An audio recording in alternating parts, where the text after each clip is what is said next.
Some brands offer you low finance, or cashback, or servicing. Renault don't do ors. We do ands. The Renault Kadjar with 1.91% APR and €1,000 cashback and 3 years servicing, saving you thousands. Renault, the brand with the ands. Visit your local Renault dealer. Finance is made under a hire purchase agreement. Terms and conditions apply. Deposit required subject to lending criteria. See Renault.ie.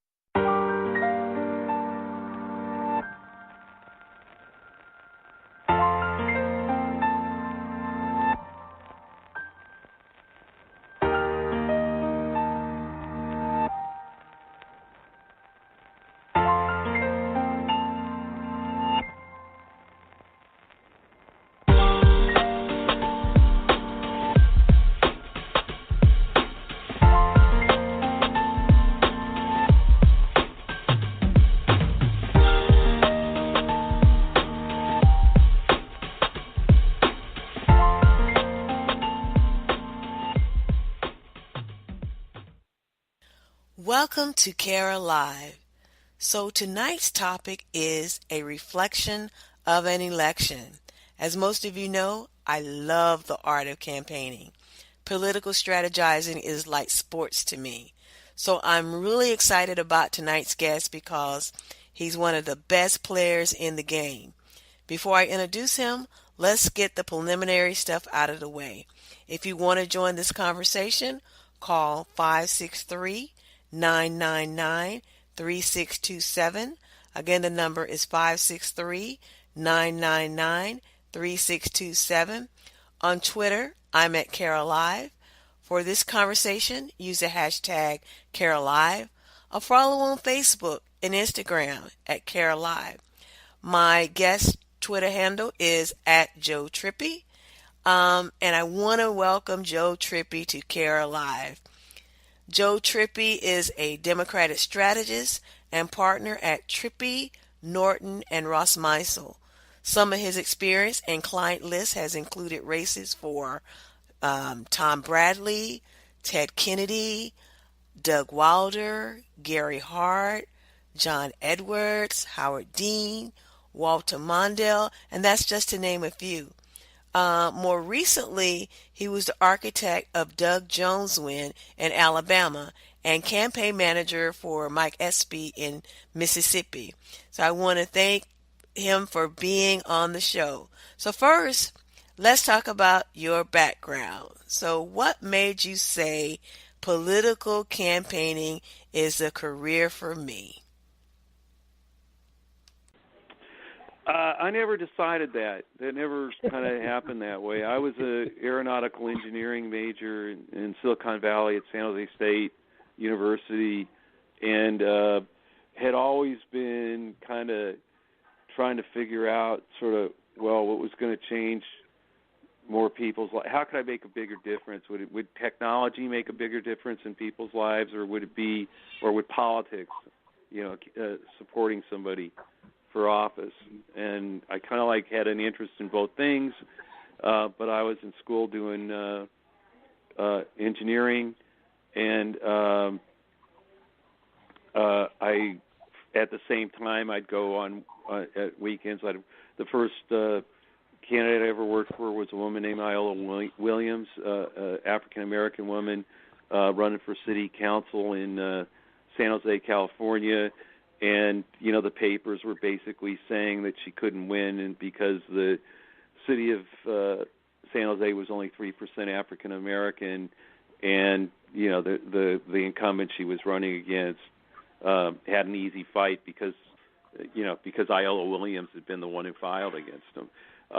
And so, I worked for her, and I would go back to school and study engineering, and I just kind of always straddled those two worlds. She would end up on the city council, and I would, which would get me more interested in politics. I keep working on it, and I think that's what made me dangerous enough in the two worlds for when Howard Dean came around. I knew enough about technology and the internet and things like that, and at the same time knew enough about politics that because so many politicians and people in politics don't really understand technology, and there's a lot of people in technology who don't understand politics.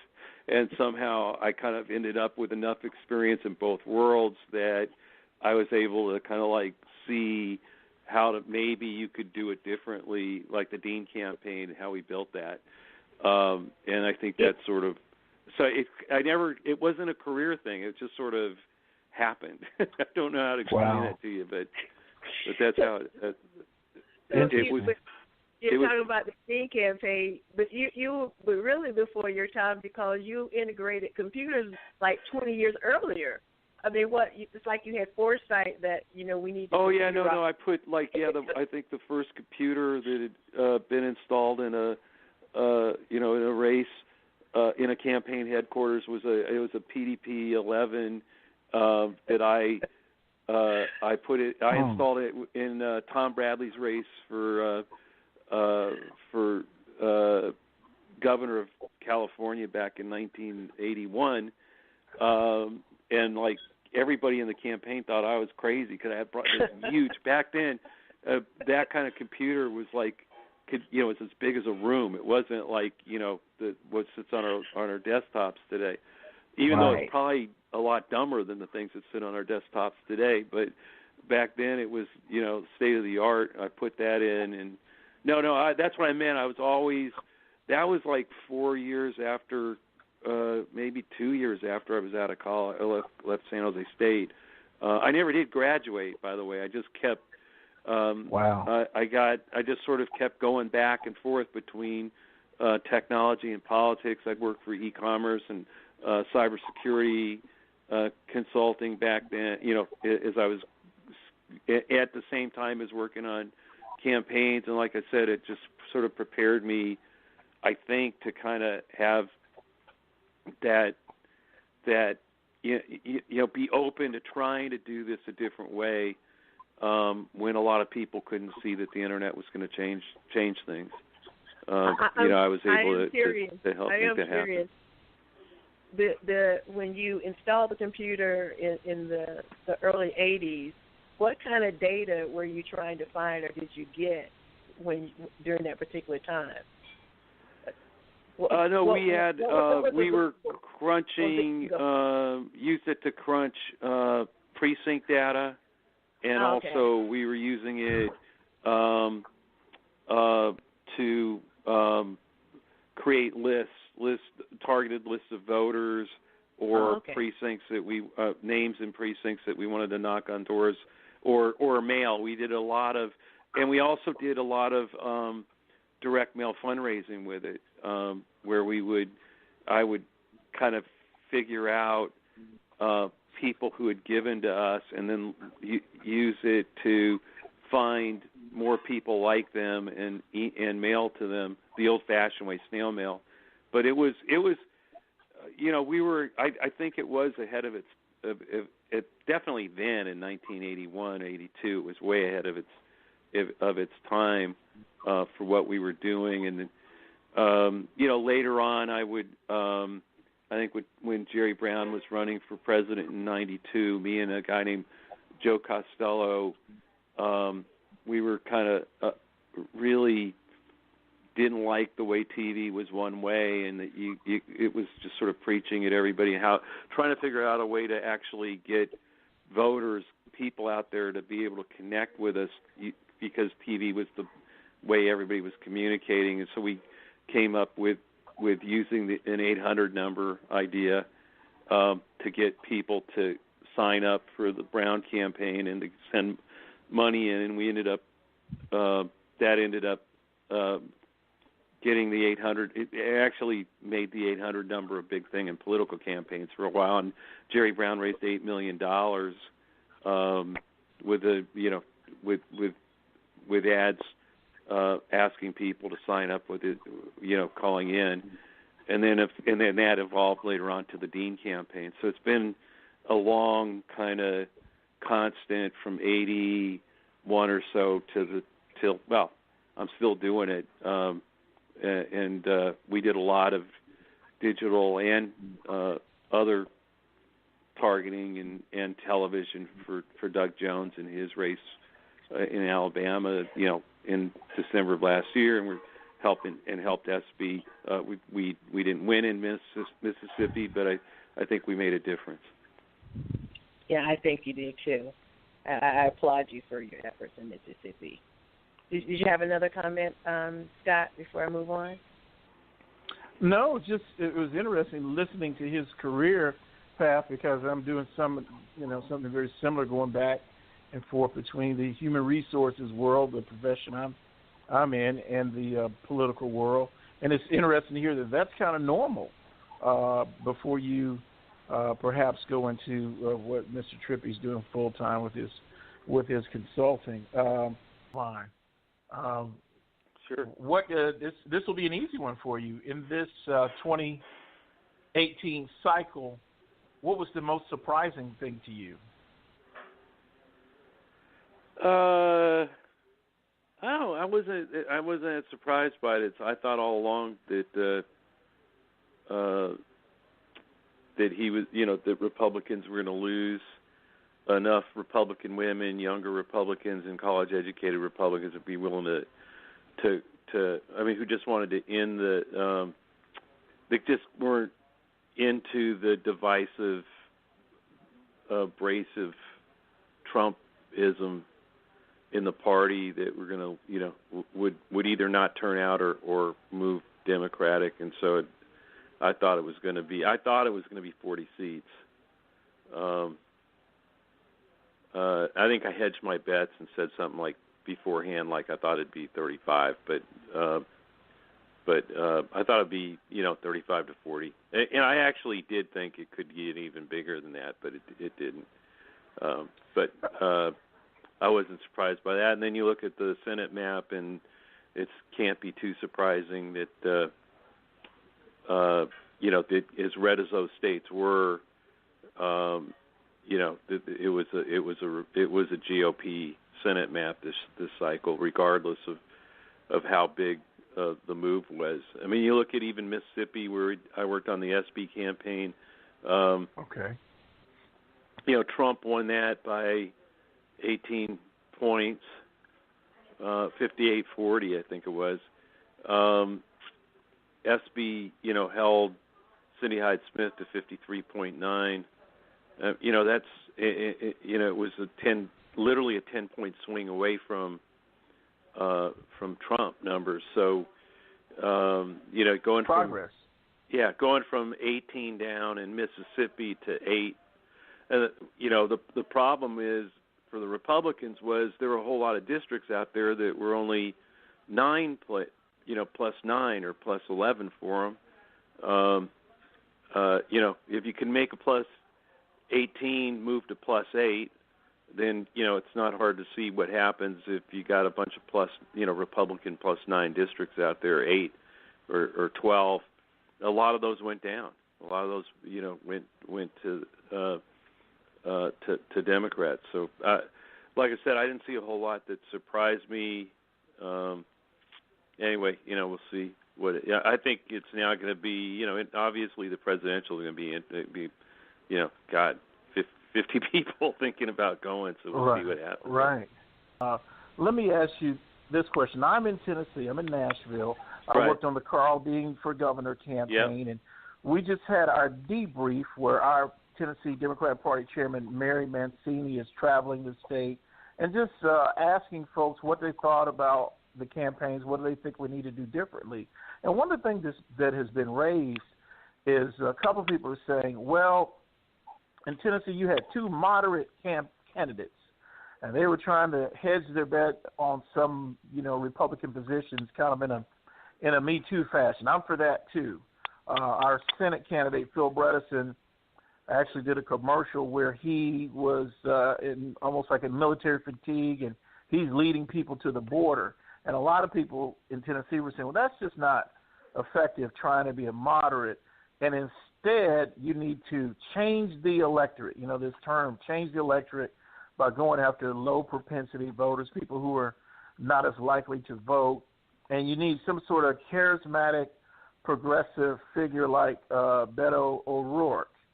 And so, what is your opinion on that, particularly in states that are red? Are moderate Democratic candidates out now, and for Democrats to survive, we need to adopt more progressive positions? What's your thought on that?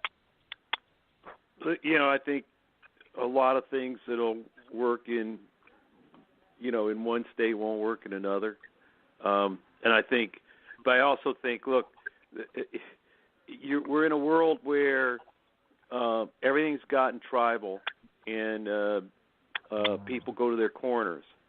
And so if you're in a state where if everybody goes to their corner, there's a lot more red than blue, you're going to get your rear end handed to you if you, too, are helping, if the candidate and the campaign is waged in such a way that helps make people go to their corners. That's not going to be that doesn't necessarily mean being moderate or anything. I'm talking about more tone than if you got a Republican name caller and a Democratic name caller, then why wouldn't Republicans just pick their own name caller, right? I mean, why right. Hey, yeah, right. That's. I mean, I think it's actually more tone. I know in the party we keep talking about this a lot as left versus centrist, and I think, look, you could be a centrist, you can be a progressive, but I think in this environment you have to be cognizant that if the tone that you're using, if there's anger, if it's abrasive, you're likely to push a lot of Republicans that might be looking at their own party and wondering what happened, and starting to look over across at the Democrat, and I think if they see a common, sort of somebody talking about, what we all have in common and why we have to come together, that they're going to start listening to the ideas that candidate has, whether they be centrist or progressive. But if it's just if the tone's off, then I think they're going to stick with the chaos within their own party or the anger in their own party. Why pick an angry, somebody who they think is just going to be just as divisive, but just from a different party? That sort of turns them off, I think. One of the things I wanted to add to that piece of the discussion, what does it say when you have Steve King being reelected in Iowa, and you have 3 people under the federal indictment who got elected this time, and we had Kemp and DeSantis saying racially charged things, and we had a dead Kemp in Nevada who also got elected. I heard you talking about how we're being tribal and we're divided, but what does it say when people elect other people who, instead of electing a viable alternative?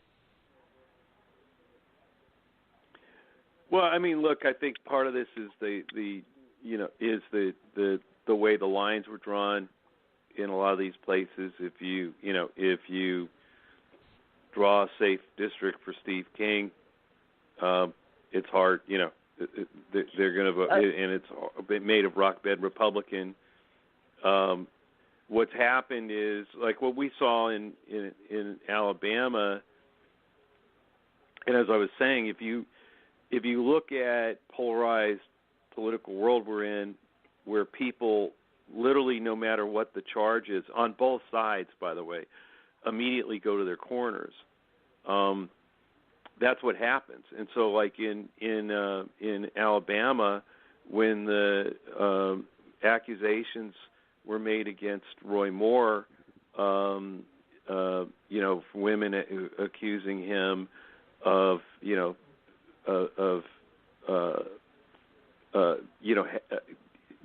pedophilia. What happened was the base went home. They actually became more partisan because their their candidate was under attack, and it was just more fake news and Washington elites trying to take out their guy, is how a lot of his supporters saw it, and it didn't move them away from him. It actually tightened his grip on them, and so that's what I was saying. You can, if you throw gasoline on that fire and help drive people back to their corner. If you're in a district that was drawn specifically to make sure a Republican or a Democrat won, I mean, forget about party right now. If you're in a district where it was drawn specifically so that one party had a massive advantage over the other, if people go to their corners, you're not going to win that district, right? You're just basically people are going to their corners in a place that was drawn to make sure that if people went to their corners, your guy won. I mean, again, this doesn't matter whether it's King in Iowa or a district in San Francisco. If the only, it's about starting a conversation that lets people start to listen to the other side, and that it's got to be conversational, not just on a relentless attack. I think in this environment anyway. That's just my view. Yeah. So speaking of the districts and realizing that they're gerrymandered, so what methods and strategies can the Dems do in the future based on the fact that we know that the districts are drawn that way? Well, our first mistake and problem for like a couple decades was we didn't fight for the that's true. to draw the lines. I mean, we didn't pay attention. The Republicans were putting tons of money and time and effort into winning state legislative seats, and Democrats were so focused on federal and national office that we didn't the national party. I mean, I don't mean that obviously local folks in Tennessee or Mississippi or California were doing what they could, but there wasn't a big national party focus on legislative seats, where the Republicans realized early on that there was real power in drawing the lines if they did that, and they did, and they redrew the lines after they got the House back, and different different state houses back, and that's what has put us in that's what has put Democrats in the hole in the House of Representatives, and now I think the party is woken up to that, and I think this year we picked up a bunch of legislative seats in this wave that elected 39 or 40 members of the House. But I think now as we were talking earlier, in some of these places Democrats haven't competed. I mean, in Alabama, no competitive Democrat had run for the Senate in 25 years. In Mississippi, there hadn't been a Democrat who was a competitive contestant for the U.S. Senate in 32 years. Wow. So when Mike Espy does run in 2018 in a state that Trump won by 18 points, and he holds the Republican incumbent to a 53.9% win, basically going from 18 down to under 8 down. That's why did that happen? Because we were competing. We had a good candidate. We had a candidate who was able to garner support and resources and contest the seat, and that's the first time in 32 years. If we started to do that everywhere, run hard, and I think it's more tone than ideology. But but with the right, again, Espy was another candidate who stressed coming together, finding common ground, ending the divisiveness and the chaos that's in our politics today. And there were a lot of Republicans who listened to that. And look what, and how did we get from 18 down to 8 down? Well, there had to be, yes, there was a huge, a lot of energy on the Democratic side. That's part of it when you're in a place that's got 18, 50, that you're supposed to lose 60-40 because that's how many Republicans there are. When you lose it, and yes, we did lose, but it was, an honor to be in that fight. But we lost 53.9 to 46.1, and that could only happen in a place that red if you did both things. Got Democrats to vote, and got Republicans to think about voting Democrat for the first in Mississippi for the first time. Many of them for the first time in their lives. Wow! So you got to do both those things. If you haven't contested the Senate seat there for 32 years, there are a lot of 30-year-old people in Mississippi who'd never seen a Democrat run for the U.S. Senate. You got to, so it's about, turning out the Democrats, energizing them, obviously, appealing to them, but at the same time, you can't. There aren't enough Democrats in Mississippi to win statewide. You can't do it with just Democrats. You got to be able to convince some Republicans to cross over, and that's just. Take this to the extreme. Let's go to Idaho.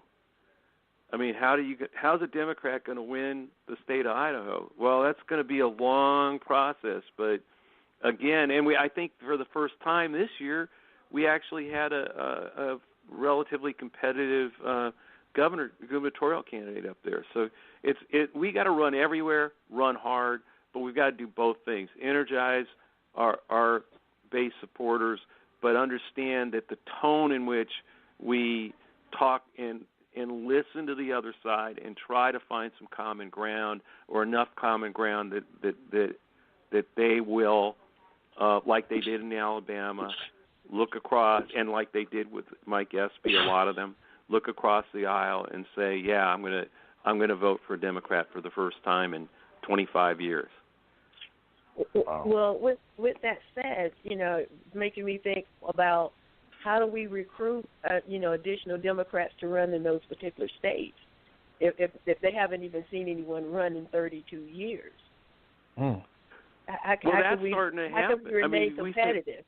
Yeah, but we had more candidates run this cycle at every level than we've ever seen before. Some of that's Trump.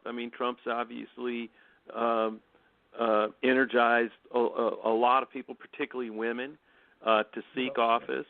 But I think the other side of that is, I think Doug Jones winning in Alabama encouraged a lot of people to think about, well, maybe I could do that. Maybe I can do it over in Mississippi or in Georgia or some of these other states. And I think we saw a lot of people running in places that we haven't been competitive in the past or where people haven't run in the past.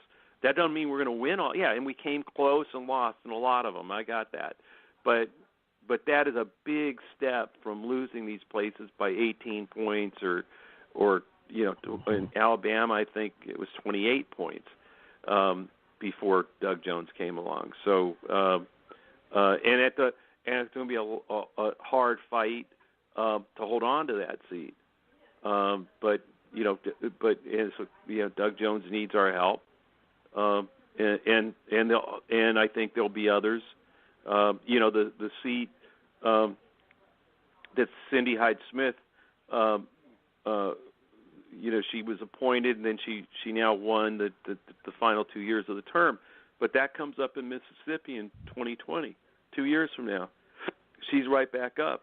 We got to go right back at that Mississippi seat after we've closed that gap the way we did this time. Keep building on it. We can win it. So you have a comment, Scott? Yeah, I was going to say, she's saying exactly what Mary Mancini, our Tennessee Democratic Party chair, said to us just last night, that we're closing the gap. We're closing the gap, and the fact that we haven't run competitive candidates in a long time. And what I raised at that meeting last night is when you haven't been competitive for so long, learning how to be competitive is its own challenge. Because even with the Dean campaign here in Tennessee, just little basic stuff like you had a lot of millennials on our team, and there seemed to be this love-hate relationship with yard signs. And I would tell them we need to put out as many yard signs as we can because there are people all across this state that don't live in Nashville and that do not know who Carl Dean is. And they didn't really see the value of that.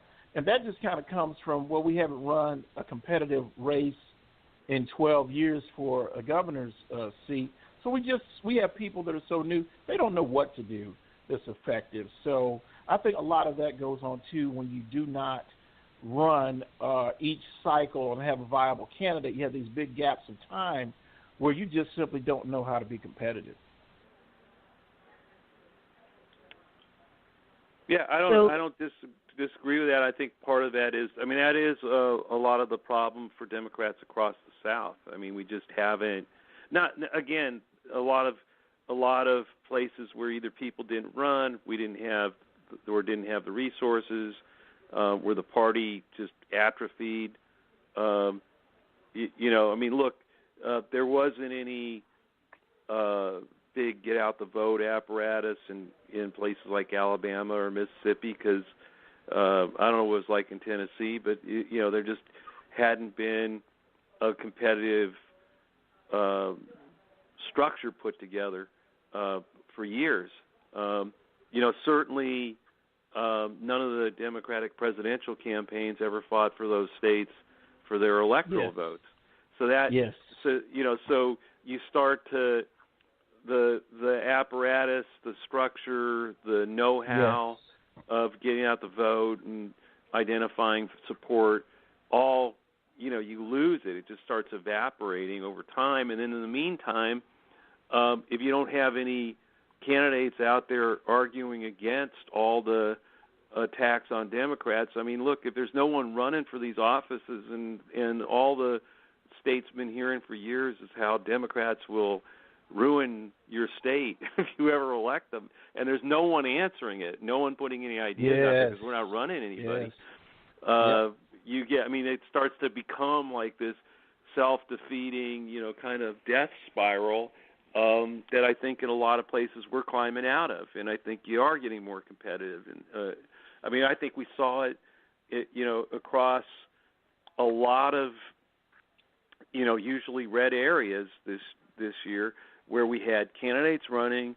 The grassroots got behind them and made sure they had some money, even if the national party wasn't there for them. The people were, and they were able to mount some of the first competitive races in a lot of these places. Yes, we fell short in many of them, but we won a hell of a lot of them too. And I think that's still the prescription for moving forward. We've built stronger parties. Like I said, things are stronger in Mississippi. Things are stronger, I think, in Tennessee. These were all big steps, and we just have to keep making that case. And hopefully in 2020, we'll these close races will move the other way. We'll finally have built strong enough that we can actually win more of them than we did in 2018, but 2018 was a pretty good, successful year, and the map in 2020 is a lot bluer than the map we faced in 2018, particularly on the Senate side. So we're doing a lot of focus on the southern states, and as you're aware that in the 70s, I think it was Nixon who first derived the Southern strategy. And some of our listeners may not be familiar with the phrase the Southern strategy, but in 1981, political consultant Lee Atwater outlined the Southern strategy, which is basically how to win votes of races without sounding racist. And as a born Southerner, Atwater knew how to play a balancing act between that and racial politics, which is still prevalent today, as we see with the whistling that the current president does. I want to play a clip. It's going to be a little offensive to some, but this is Atwater in an interview in 1981 talking about the Southern strategy, and we'll talk about it on the back end. Approach that issue as a statistician or a political science, or no, as a psychologist, which I'm not, is how abstract you handle the race thing. In other words, you start out, and now y'all want to quote me. You start out in 1954 by saying nigger, nigger, nigger. By 1968, you keep saying nigger. That hurts your backfire. So you say stuff like force busing, states' rights, and all that stuff. And you're getting so abstract now, you're talking about cutting taxes and all of these things you're talking about are totally economic things, and the byproduct of them is blacks get hurt worse than white. And subconsciously, maybe that is part of it. I'm not saying that. But I'm saying that if it is getting that abstract and that coded, that we're doing away with the racial problem one way or the other. You follow me? Because obviously sitting around saying we want to cut taxes, we want to cut this, and we want is much more abstract than even the busing thing, and a hell of a lot more abstract than nigger, you know. So any way you look at it, race is coming on the back burner. So basically, he's playing racial politics, and Atwater practiced what he preached because he's the person who derived the Willie Norton ad in 1988 for George H.W. Bush. And so I'm segueing back to today's politics because in the DeSantis race, you had him using the phrase monkeying it up. And your race, Heisen up in Mississippi, talking about going to a public hanging, and then Trump, exaggerates crime statistics and calling himself a nationalist. And that's just to name a few. So as a strategist, how do you overcome these particular obstacles working? We've talked about it some, but how do you overcome those obstacles and strategies working as a strategist in the South? I think, look, it's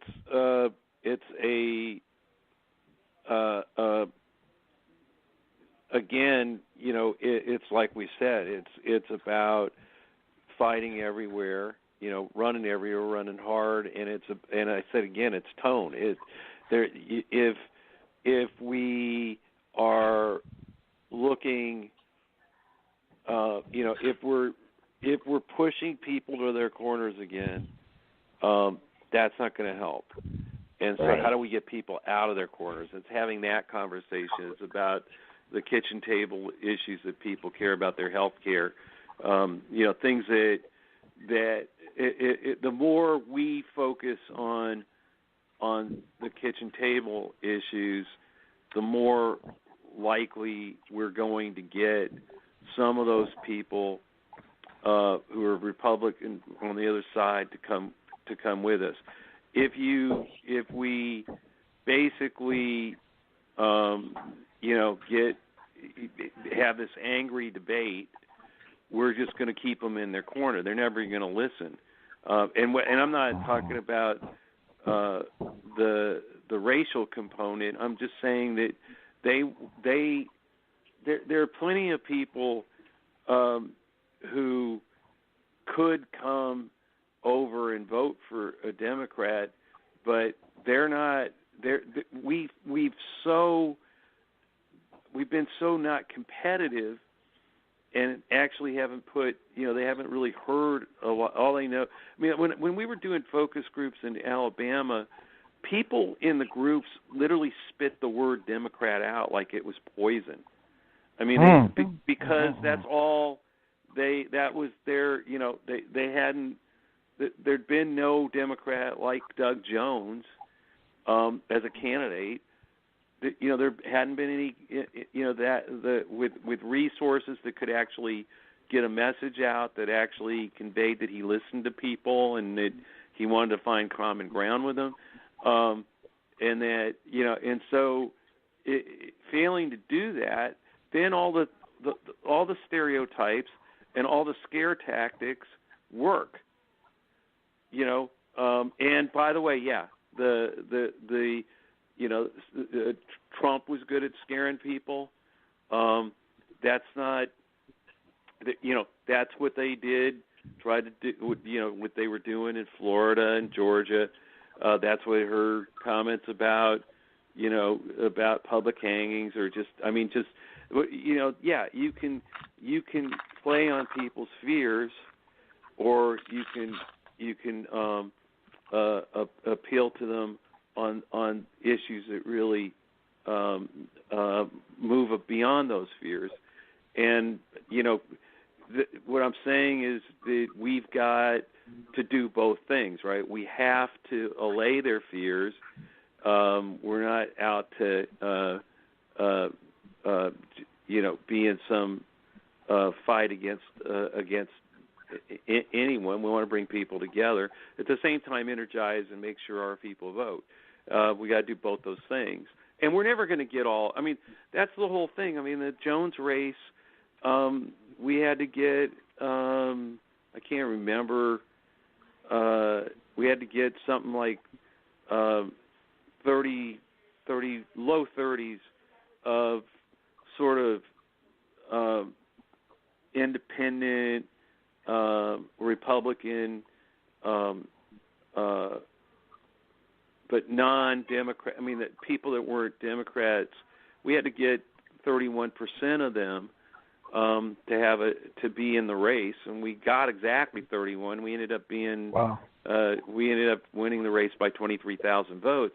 But you can't, if we hadn't done that, if we hadn't appealed to people who wanted to compromise, who wanted to find common ground, there's no way that we would have. The race wouldn't have been competitive at all in Alabama. It would have been more 60-40, like most races in Alabama are when. Between Trump and Clinton, for instance. Yeah. So, I had a question, Kara. Go ahead. My question is this, along the same lines of what you were just discussing. It seems like, with the racial politics, it seems like there's also the bread and butter play of the Republican Party with fear. At the root of that is they're sending a subliminal message to voters, hey, you're not safe. Democrats will not keep you safe. And like in one decade, they may say it's the Russians. Democrats are weak on defense. Others, it'll be just basic gun ownership rights. Democrats do not want to keep you safe. The Willie Horton ad. The caucus does not want to keep you safe. In fact, he's so cavalier about it, he furloughed this guy and the guy raped somebody. And then this year, the Democrats are a mob. They're crazy. They're yelling at Trump, and they will not keep you safe with these very dangerous illegals coming. And so there's a racial part of that, but there's also the root message that I think they're conveying is Democrats will not keep you safe. Do you think Democrats are aware that they just only see the race part, but they don't see the safety part, that the real message I'm sending to you is that you're not safe with these Democrats? Well, like I was saying, the real message is be afraid, be very, very afraid. And you be afraid for your safety, be afraid of the other, be afraid. But it's always be afraid of being invaded, be afraid of nuclear attack. But it's always be afraid. And what I think is that people are getting, basically people don't like being afraid. afraid. I mean, it's not like you're not like constantly feeling like you're hanging by the edge of a thread, or that the area. And so I think, and that tends to be the group. That's what I was saying earlier about the groups that are like sort of catching on are suburban Republican women, younger Republicans, college-educated Republicans are, I think, are becoming fatigued at that constant chaos, that constant division, that constant preying on their fears. They're the ones that are just getting tired of it, and why they were the ones that were, leaving and for the first time thinking of voting Democrat, and many of them did. I think there's, it's worked. It's worked for the Republicans for quite a while, and it definitely worked in 2016, no doubt about that. It's going to work in, to bring the base home and to make people run to their corners. But my point is, sort of fighting fear with fear is just going to make, okay, great. We'll have everybody go to their corners then, and in these Republican, that's not how we're going to win Idaho or Mississippi. Gotcha. Thank you. That'll work. That might work fine in New York or Massachusetts or a bunch of different states. We are a big country. Places are different, but I do think it's not hard to figure out the math. If you're outnumbered, you got to win some of those people over somehow, and yelling at them or saying they're wrong about everything isn't a winning strategy. Get people to listen to you and think, well, maybe I should listen to them. Okay, very, very good. Thank you. So for full disclosure, well, let me back up. So I'm going to change the subject. It's still talking about the South, but different state, my home state of North Carolina. So for full disclosure, as I said, I'm originally from North Carolina, specifically from District 9. Also, Joseph Malcolm, who was recently named the election chairman, is from my hometown. Our families go back 3 generations as friends.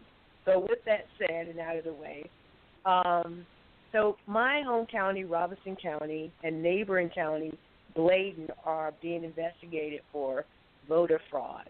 Yeah. It's actually election fraud. Yeah, election fraud. Yeah. And where the vote was being suppressed by absentee votes or ballots being completed by individuals from the Republican Party on behalf of aging population, are just discarding the ballot. So at this juncture, the election hasn't been certified. So in your opinion, what steps should the state of North Carolina take at this point? Well, look, I think they're going to have another election. I don't think there's any other way. Did they have another election? Does everything just wipe clean to start over? Yeah, so I don't think there's a way to because as I understand it, ballots were destroyed, et cetera, so you're never going to be able to reconstruct it, I think, and have a fair count. I think the only fair, I don't know how fair it is, because we maybe Democrats won it outright the first time, but I don't think even a non-biased count that you could prove was a non-biased count would necessarily show that now, because of the tampering that went on, or it looks like it went on. So I think, the only thing I would expect, and I think that if I saw right before we came on the podcast, the paper in the district, I can't remember which one it was, might have been the Observer, but anyway, editorialized today calling for a new election. That's the first major paper that has actually come out and on its opinion page called for the Secretary of State and election officials to declare a new election. So I think that seems to me to be the likely place this is headed. Yeah, I was just wondering, they haven't given any date of when or how they're going to do that yet. I was just wondering what their plan of action is at this point and what they should be doing. Well, they're going. I think there's a deadline for when they have to certify the vote. So I just think this is. I mean, everybody's got to keep. We got to be loud and strong on not letting this slip off the front pages and not letting it slip off. Sort of slipped under the rug. People should be raising their voices here, and there are. And I think that the newspapers editorializing, calling for the new election, going to put a lot of pressure on the election officials to do the right thing here. And then we got to be prepared to wage a hard-fought campaign, because this will be the only House seat. I mean, this sort of be like the Doug Jones special election. Obviously, that was for the Senate, but this one will be, start with a blank slate election where it's the only thing happening in the country, which means the Republicans, are going to pump, the Koch brothers and everybody in their, every independent expenditure in the NRA and everybody else going to be in there with millions of dollars to win this one seat. We're going to have to, band together pretty quickly here and be prepared to wage a fight for Dan. I would say my last question would be for him. The old Clint Eastwood movie, The Good, the Bad, and the Ugly. What was the good out of the 2018 for the Democrats? What was the bad? What was the ugly? Real quick. Oh, good. I mean, look, I think it was a big. We won the House, and I think we showed that we can compete in a lot of places people didn't think Democrats could compete in, but we did. The bad, I don't know. I think one of the problems we've got still is getting enough focus on in competing everywhere. I think the party's woken up, but it needs to wake up a lot more. I really think that we, that's part of the problem, that we have to, that we showed in, the good was in 2018, we showed when we compete, when we put competitive candidates up there, we closed the gap. And the problem is, the bad is we didn't have as much focus as we could have had from the party over the years, and hope they the bad is they haven't woken up enough to that yet. Hope they do, and I do think they are. And ugly, I'm sorry, I don't have a good one for that. I mean, ugly is it Trump's still president? I knew that. I kind of knew that was going to be the ugly. On that note, we had a question to come in that was inbox, and they wanted to know who's running. Wait a minute, where is it at? Who's running for president? And I'll Everybody. add to that. Who's your top three? Oh man, there are so many people running. From Joe Biden, Kamala Harris. I don't know if Joe's going to go, but Bernie, Elizabeth Warren. It is just there are like over 50 people talking about it. Delaney, the congressman from Maryland's already in the race, as are a few others. Already declared and out there in Iowa running. This is going to be that's really said he's running and has people on the ground. Yeah, absolutely. Yeah, there are. This will be by early January. I'll bet you that we've got 8 or 9 people already declared. This is going to be a huge field. A big, large field, probably larger than the Republicans had in in 2016. And look, that means that it's unpredictable. I mean, when you've got 16, 17, 18 candidates, 19% of the vote could win you Iowa, which is, by the way, what happened in 2016 with Trump. He would win those early states with, very small amounts. But it was enough, and then other people would run out of money, or he would win. When you get a win in Iowa, New Hampshire, some of these places, you start getting more coverage, and of course, so we, so sort of picking out who of this huge, field of candidates is going to emerge. There are a lot of incredibly good candidates. I know Deval Patrick, former governor of Massachusetts, took himself out of the race today or yesterday. Oh no. Yeah, he said he's not going. But I mean, there'll be four more who will. So it's going to be a huge field. I wouldn't want to predict that at all right now. I mean, you can look at Bloomberg. Vegas you got odds. like 3 or 4 billionaires that are going to get in the Democratic side too. Bloomberg, Schultz from Starbucks, I think is going to get in. Maybe Tom Steyer.